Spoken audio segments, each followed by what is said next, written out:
గుండెలు బాదుకునేంత దుఃఖం. వరదలై పారుతున్న కన్నీళ్లు. అయ్యో దేవుడా ఎంత పని చేస్తీవురా అనే ఏడుపులు. పానాలు గుప్పిట్లో పెట్టుకొని భయం భయంగా బతుకుడు. ఎప్పుడు ఎటు నుంచెలి వరద వస్తుందో అని బిక్కు బిక్కుమని చూసుడు.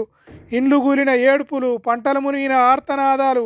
అటు ఏపీ ఇటు తెలంగాణలో కొన్ని జిల్లాలు రెండు కన్లు కృష్ణా గోదావరిలై పారుతున్నాయి జనాలై. పట్నాలు వరదలల్లో మునిగినాయి. కార్లు కొట్టుకొని పోయినాయి. బస్టాండ్లు, రైల్వే స్టేషన్లు, ఆటో అడ్డాలు చెరువులైనాయి. ఈదురుగాలులకు ఇరిగిపడ్డ చెట్లు, కుప్పగూలిన ఇండ్లు, కూలిపోయిన గోడలు. అయ్యో రామచంద్ర మా బతుకులు గిట్టయిపోయా కదరా అని పుట్టెడు దుఃఖంలో మునిగినరు జనాలు.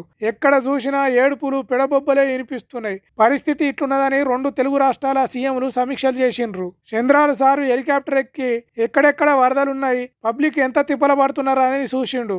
ఇక AP deputy CM Pawan Kalyan కూడా సమీక్షలు చేసిండు. జిల్లా కలెక్టర్లతోని వీడియో కాన్ఫరెన్స్లలో మాట్లాడిండు. జరంతా వరదలు తక్కువైన ఏరియాలలో తిరిగిండు పవన్ కళ్యాణ్. పాయింట్ పైకి మలిసి బురదల దిగి నడిచిండు.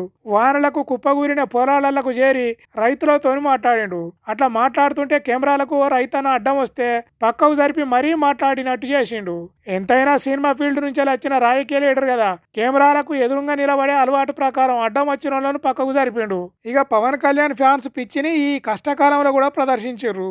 నష్టపోయిన రైతులకు భరోసా ఇచ్చేదానికి పవన్ కళ్యాణ్ వస్తే లొల్లి లొల్లి చేసిండ్రు. ఆఫీసర్లు, పార్టీ లీడర్లు, పోలీసులు, ఎన్డీఆర్ఎఫ్ బృందాలు ఎక్కడికక్కడ సహాయక పనులు చేస్తున్నా కొన్ని దిక్కుల వరదలు ఇంకా తగ్గలేదు.